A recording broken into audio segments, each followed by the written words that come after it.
Hello मेरे प्यारे मित्रों, दोस्तों।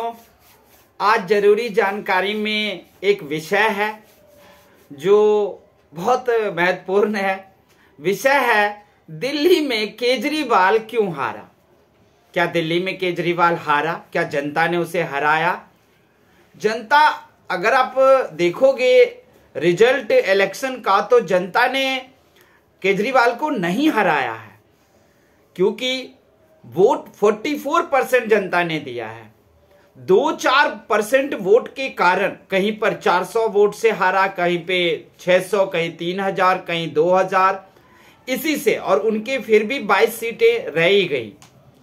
तो मैंने केजरीवाल पर जब से वो आया दिल्ली में, तब से मैंने उस पर नजर बना रखा था, और आप लोग भी, क्योंकि ये एक आंधी तूफान, एक लहर बनकर आया था।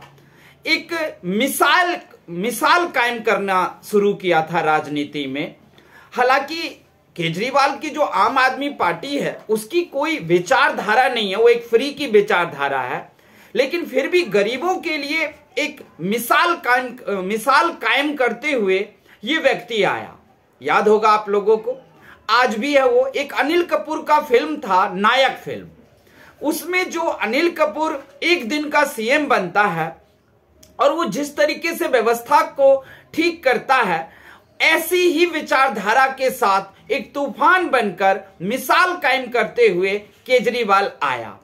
और दरअसल में कुछ साल तक काम भी अच्छा होता रहा और गरीबों के लिए काफी फायदा हुआ। हालांकि हम लोग जो हैं वो केजरीवाल के किसी भी फ्री योजना के अंतर्गत हम नहीं आते। उनकी जो भी योजना है वो खासकर गरीब तबके के लोगों के लिए है, जहां पर सराहनीय कदम था। भले ही हम लोगों को कोई फायदा नहीं था, लेकिन ये हारा क्यों? इस हारने के आपको मैं 3 या 4 वजह बताऊंगा। पहला तो वजह है कि ये बीजेपी से खुद साठगांठ किया है और खुद हारा है, क्योंकि 2-3 साल पहले से ये काम करना दिल्ली में क्यों बंद किया, इस बात का किसी के पास जवाब नहीं मिल रहा है। इसने दिल्ली में गंदा पानी का सप्लाई क्यों आने दिया, इसका जवाब किसी को नहीं मिल रहा है। यानी कि ये बीजेपी से साठगांठ किया तब हारा है, और बीजेपी से साठगांठ क्यों किया वो भी मैं आपको बताऊंगा। दूसरा, कि एक बात आपने सुना होगा, क्या अपने किसी गुरु को अपमान करके और जिस गुरु से आप जन्मे आप उसे भूल जाओ, तब क्या कोई युद्ध जीत पाओगे? क्या कर्ण युद्ध जीत पाया था क्योंकि उसने गुरु को ठग के विद्या प्राप्त की थी, लेकिन अर्जुन इसलिए जीता क्योंकि हर बाण छोड़ते हुए अर्जुन कहता है, मैं गुरु द्रोण शिष्य अर्जुन। आप लोगों को याद होगा ये सारी बातें। तो दूसरा कारण इनका था कि आप जिस गुरु से जन्मे, अन्ना हजारे से, आप अगर गुरु को अपमान और गुरु को भूल करके चाहोगे हम ऊपर उठ जाएं, ये नहीं हो सकता। एक दिन आपका खात्मा होगा। तीसरा कारण है कि आप अपने ही साथियों को छोड़ करके और तब आप खुद को भगवान बनाने की कोशिश कर दिया। आपने अपने सबसे बड़े साथी स्वाति मालीवाल को पिटवाने की क्या जरूरत थी? आपके अपने शुरू के साथी प्रशांत भूषण, कुमार विश्वास, योगेंद्र यादव, इन सबको छोड़ने की क्या जरूरत थी? क्या ये लोग काबिल नहीं थे जो आपको साथ नहीं दे सकते थे? आपने उन्हीं लोगों को साथ में रखा। लेकिन आपने जिस तरीके से लहर बनकर आए, आपको काम करना चाहिए था। आपको काम ना करके आप पैसा इकट्ठा करने लगे कि उस पैसे से हम दूसरे राज्यों में चुनाव लड़ेंगे। और चौथा कारण जो है इनका, कि कभी किसी ने सुना था कि शराब एक पर एक फ्री दिया जाता है? क्या कोई भी सभ्य समाज के लोग इस बात को सही ठहराएंगे कि आपने शराब को एक पर एक फ्री किया? अरे बस फ्री किया, कल्याण ही कल्याण था गरीब महिलाओं का। अरे आपने बिजली फ्री की, कल्याण ही कल्याण था। हॉस्पिटल को ठीक किया, आपने स्कूल में भी तरक्की कराई, लेकिन स्कूल में तरक्की नहीं कराई, वहां आपने झूठ बोला है। मैं उस बात का अभी मैं बताता हूं आप लोगों को। तो आप बताइए, ये 4 कारण हैं। पहला कारण है इनका हारने का, बीजेपी से साठगांठ। और क्यों साठगांठ किया ये बता रहा हूं। दूसरा अपने ही गुरु को भूल जाना, तीसरा अपने साथियों को भूल जाना, और चौथा शराब एक पर एक फ्री करना। तो अब शुरू करते हैं और शुरू से आपको बताते हैं कि जब 2011 में अन्ना ने लोकपाल बिल के लिए दिल्ली के जंतर मंतर पर धरना शुरू किया और भूख हड़ताल शुरू की, उसमें अरविंद केजरीवाल इनके साथी बनकर मंच का साझा किया। इन्होंने भी भूख हड़ताल में शामिल हुए। 2011 के अनशन के में केंद्र सरकार ने एक कमेटी बनाई जाएगी, इसका आश्वासन दिया अन्ना हजारे को। लेकिन 2011 में ही वहीं अन्ना के मंच से ही केजरीवाल का यह विचार था कि क्यों ना हम खुद एक पार्टी बनाकर और तब हम काम करें। इन्होंने मंच से कहा था कि मैं एक पार्टी बनाऊंगा, लेकिन अगर मैं भ्रष्टाचार निकलूं, भ्रष्टाचारी, तो हमें भी मत छोड़ना, क्योंकि जिसको ये कुर्सी मिल जाती है वो सब भ्रष्टाचारी हो जाते हैं, पता नहीं इस कुर्सी में क्या जादू है। वो अरविंद केजरीवाल के आज भी बयान हैं। ये सारी बातें हुई। 2012 में 2012 में आकर केजरीवाल ने अपनी पार्टी बना ली और उसके बाद जो इन्होंने गली मोहल्ले में कैंपेन किया, वो ऐसा लग रहा था कि नायक फिल्म का अनिल कपूर आ गया है। इन्होंने कस्में भी खाई बच्चों सब की कि मैं कांग्रेस से कोई साठगांठ करके और कोई समझौता करके सरकार नहीं बनाऊंगा, लेकिन पहली इनकी 15 दिन की सरकार कांग्रेस के सहायता से ही किया। अब केजरीवाल सरकार बना लिए, 15 दिन के बाद नहीं चली, बहुमत नहीं था। अगली बार उन्हें ऐसा बहुमत मिला जो आज तक किसी को नहीं मिला होगा। जब आपको बहुमत मिली और आपकी खुद की सरकार बन गई, उसके बाद जो आपने वायदे किए थे उस वायदे को आपने पूरा किया। आपने चप्पल में विधानसभा गए, चप्पल में आप चीफ मिनिस्टर के ऑफिस गए, आपकी जो वेशभूषा थी, बिजली के खंभे पर चढ़ करके बिजली जो कटी हुई थी उसे जोड़ना गरीबों के लिए, बिल्कुल ऐसा लग रहा था कि एक ऐसा नायक भारत को मिलने जा रहा है जो इस भारत की तकदीर बदल देगा। हालांकि आप जानते हो कि आम आदमी पार्टी की कोई विचारधारा देश के लिए तो नहीं है, ये फ्री विचारधारा है, लेकिन गरीबों के लिए ये एक मिसाल था, गरीबों के लिए एक वरदान था।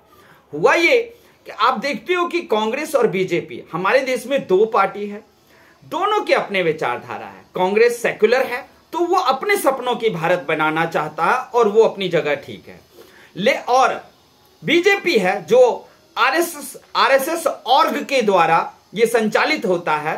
तो आरएसएस के भी अपने सपने हैं कि भारत को बनाने का, वीर सावरकर का अपना सपना है भारत बनाने का, तो आरएसएस भी अपनी जगह बिल्कुल सही है। कांग्रेस और आरएसएस दोनों ही अपने भारत को अपने तरीके से बनाना चाहते हैं और दोनों को अगर विचारधारा को पढ़ोगे तो दोनों सही है। अब दोनों लड़े जिसकी जीत, क्योंकि दोनों ही भारत को बनाना ही चाहता है। लेकिन दूसरी तरफ आप देखोगे जब आम आदमी पार्टी आए, केजरीवाल आया, तो इसकी कोई विचारधारा नहीं थी। जावेद अख्तर ने एक कॉन्क्लेव में इनको पूछा था एक सभा में कि आरएसएस की अपनी विचारधारा है, कांग्रेस की अपनी विचारधारा है। जावेद अख्तर ने क्वेश्चन किया था, आप बताएंगे कि आपकी विचारधारा क्या है, आप क्या चाहते हो, भारत को कौन सा दिशा देना चाहते हो, भारत की कैसी तरक्की चाहते हो? कुछ नहीं। इनकी सारा सिस्टम केजरीवाल का था मुफ्त मुफ्त मुफ्त पे। तो सरकार बनाए 15 में इन्होंने 2015 में जब इन्होंने सरकार बना लिया पूर्ण बहुमत वाली, उसके बाद आप देखोगे हॉस्पिटल में तो डॉक्टर के कमरे केबिन तक में इसका फोटो लगा हुआ था। मुझे याद है कि मैंने अपनी मां का, वाइफ का ऑपरेशन कराया, 30 दिन के अंदर मिला हमें ऑपरेशन का डेट, लेकिन आज जाओ महीनों हो जाता है। हॉस्पिटल के बाहर, अंदर, हॉल में, हर जगह इनका फोटो लगा हुआ था, लेकिन आज एक फोटो भी नहीं है, कहीं कुछ नहीं है। क्योंकि जब इन्हीं का कहना था ना कि जब भी किसी को सत्ता की कुर्सी मिलती है तो पता नहीं उस कुर्सी में क्या है कि सबके सब करप्ट और भ्रष्ट हो जाते हैं। लेकिन क्या इन्हें अपने उस अनिल कपूर जैसे नायक की याद नहीं रहा? ये नहीं याद रहा कि लोग हमारे बारे में क्या सोचते हैं? कुछ काम इन्होंने शुरू किया, बहुत अच्छा था। स्कूल में इन्होंने बदलाव जरूर किया, प्रांगण बनाए, प्रीमाइजेस को अच्छा किया। स्कूल की कोई बिल्डिंगें तो नहीं बनाई, बिल्डिंग के ऊपर ही गाटर पत्थर वाले कमरे सब की संख्या जरूर बढ़ाए। जहां पर में कहा जाए तो बदलाव था। इन्होंने SOSC नामक एक सिस्टम, एक बोर्ड की दिल्ली में शुरू किया, लेकिन यहां गड़बड़ था। इस SOSC में सिर्फ ये टॉपर को ही ले रहे थे, किसी बेवकूफ और कमजोर बच्चे को इसमें लेकर नहीं बना रहे थे। भाई टॉपर तो टॉपर है, आप उसे उठा करके लोगों को क्या उल्लू बना रहे हो कि हम विदेश भेजेंगे इसको पढ़ने के लिए, वहां भेजेंगे। तो फिर SOSC के लिए पेपर क्यों ले रहे थे आप? हर स्कूल से कमजोर बच्चे को उठाते और SOSC में पढ़ा के दिखा देते। नहीं, आपने पूरे स्कूल में से 1 या 2 टॉपर को उठाया और उसी को आपने ऊपर ले गए। यहां भी चलो जैसा भी था, यहां तक भी कुछ ना कुछ ठीक था, हॉस्पिटल ठीक था। लेकिन 3 साल के बाद 2015 में सरकार इन्होंने बनाया। 2015, 16, 17, 18 तक ठीक रहा। उसके बाद कोरोना आया, तो मानते हैं कि कोरोना की भी प्रॉब्लम थी, लेकिन कोरोना में आपने दिल्ली को नहीं संभाला, आप केंद्र सरकार पर लगाते गए। तो इस बात को दिल्ली वासी याद रखा हुआ था कि ये सिर्फ कोई भी काम जो करेगा वो दिल्ली सरकार पर, दिल्ली सरकार नहीं, केंद्र सरकार पर इल्जाम ठोक देता है और कहता है वो नहीं करने देता। अरे आपको तो कोरोना में बढ़ चढ़कर जैसे भी हो ऑक्सीजन सिलेंडर का इंतजाम या अन्य चीजों का इंतजाम करना चाहिए था। आप केंद्र सरकार पर ठीकरा क्यों फोड़ रहे थे? यहां तक भी ठीक था। इनका जो एक 2 काम देखोगे वो क्यों किया? आप जितनी भी कच्ची कॉलोनियां देख लो दिल्ली में, इन सब के गलियों में इन्होंने लोहे की गेट लगाया और एक भी गेट खुलता भी नहीं है, ना एक भी गेट बंद किया है। ये क्यों लगवाए थे आपने? क्या ये सरकारी पैसे का बेमतलब या तो घोटाला था या फिर फिजूल खर्ची थी? क्यों किया है आपने? वो सब होते होते हुए आप आगे बढ़े, लेकिन याद रहे अन्ना के मंच से आपकी पार्टी बनी और आप केजरीवाल जी नेता बने और मतलब नेशनल पार्टी तुरंत बन गए। लेकिन जब दूसरी बार अन्ना हजारे आया उसी जंतर मंतर पर भूख हड़ताल और धरना देने के लिए, तब ये केजरीवाल उनसे मिलने तक नहीं गया। ये क्या था? कौन से बात की कुर्सी का कौन सा नशा छा गया? आप तो कहते थे मैं खुद पर नशा ही नहीं आने दूंगा, तो आपको कौन सा नशा आ गया केजरीवाल जी? लेकिन फिर भी जनता ने आपको इस बार भी नहीं हराया है, 2025 में भी नहीं हराया है। आप हारे हो बीजेपी से साठगांठ करके, और मैं बताता हूं क्यों हारे आपने हारा है क्योंकि आपने शराब घोटाले में आपका नाम आया। वो 2000 करोड़ की घोटाला था, आपने ये पैसे लिए या नहीं लिए वो कोर्ट के पास सबूत जाएगा। लेकिन आप गोवा लड़ने गए, गुजरात इलेक्शन लड़ने गए, पंजाब लड़ने के लिए इलेक्शन गए, आपको पैसे की जरूरत पड़ी और उस पैसों का खर्चा निकालने के लिए आप शराब जैसे घोटाले में कुछ न कुछ तो गलत किया, जिस वजह से आप जेल गए। और जेल में आपके पास जो वकील था अभिषेक मनु सिंघवी, ये सब आपको जमानत नहीं करा पाया। उसके बाद आपने बीजेपी से साठगांठ किया है। बीजेपी ने कहा, रिपोर्ट देखो, आपको कोर्ट में कहा था ना केजरीवाल जी, जज साहब ने, कि आपके खिलाफ यहां सबूत है, आप अपने खिलाफ जो सबूत दिया गया है, जो ईडी ने दिया है, उस ईडी के खिलाफ आप भी सबूत दो, जमानत लो, जाओ। लेकिन आपके वकील नहीं दे पाए क्योंकि आपके पास सबूत नहीं था। फिर बीजेपी के आदमी ने जेल में ही आपसे साठगांठ किया है। अब आपको ये पता चल गया कि शराब घोटाले के बाद अब हम किसी भी हालत में नहीं बच सकते हैं, तो 2-3 साल पहले ही बीजेपी से आपने मिलकर, बीजेपी ने कहा ठीक है, फिर तुम दिल्ली में काम करना छोड़ दो। दिल्ली में अगर तुम काम करना छोड़ दोगे तो उससे फायदा होगा और दिल्ली हमें दे दो, तब तुम्हें जेल से निकलने देंगे, तुम चीफ मिनिस्टर की कुर्सी भी छोड़ दो, आतिशी आएगी, उस वजह से जनता में असंतोष आ जाएगा, आतिशी के बगल में एक कुर्सी खाली रख देना। ये तो सबसे बड़ा कारण था आपके हारने का। आप जानते भी हो, चीफ मिनिस्टर की एक संवैधानिक कुर्सी है, उस पर आतिशी बैठी हुई है और बगल में एक खाली कुर्सी केजरीवाल जी का एक सिंबल, एक प्रतीक के रूप में रखा हुआ है। ये क्या है? ये संविधान और कानून का मजाक नहीं था। ये हमारे देश के इंटेलेक्चुअल, दिल्ली के बुद्धिमान जितने भी नागरिक हैं, क्या इस बात को सोच नहीं रहे थे कि आप कितना बड़ा संविधान का अपमान कर रहे हो? तो केजरीवाल जी, आपने सांठ-गांठ किया, नहीं तो आप तो अच्छा काम कर रहे थे। आपका जीवन बिल्कुल जेल में ही सर जाता।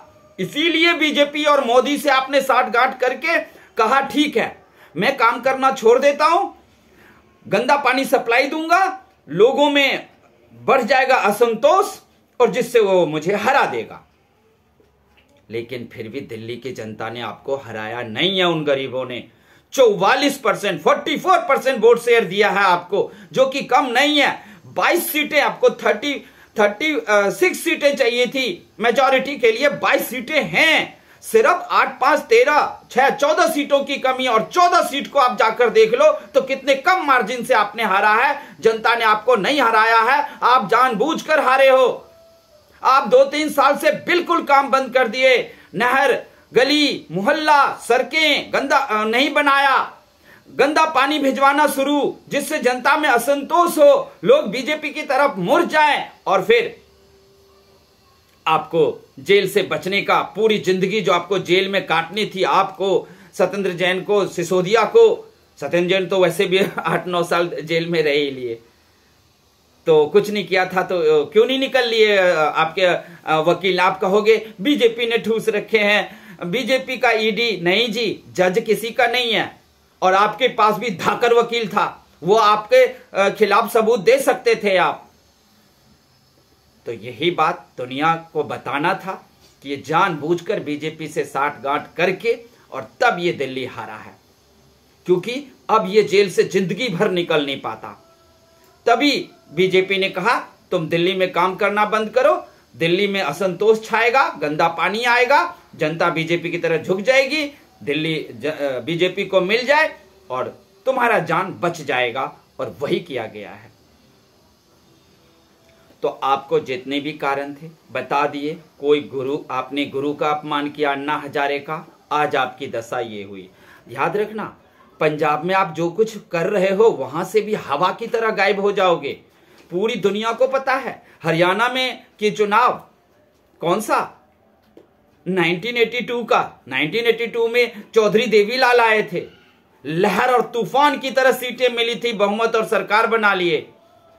5 सीटें ही कांग्रेस को मिली थी। लेकिन फिर जब 1987 में चुनाव हुआ तो गायब हो गए थे चौधरी देवीलाल। इस बात को भी याद रखना है कि आप बिना बात के लोगों को उकसा दोगे, लेकिन आपने जो भी उकसाया उसमें गरीबों को फायदा जरूर हुआ था। तो आपने ऐसा क्यों किया या आप जानोगे, लेकिन दिल्ली की जनता ने आपको नहीं हराया है। वो पूरी शिद्दत से आपको वोट दिया। कुछ मार्जिन के कारण आप हारे तो आपने पहले से 2 साल पहले से ही काम करना बंद कर दिया था। बीजेपी से समझौता करके दिल्ली उसको दिया है कि ये लो और मुझे जेल से बचा लो। तो ये थी केजरीवाल की कहानी। आप लोगों को कैसी लगी बताना।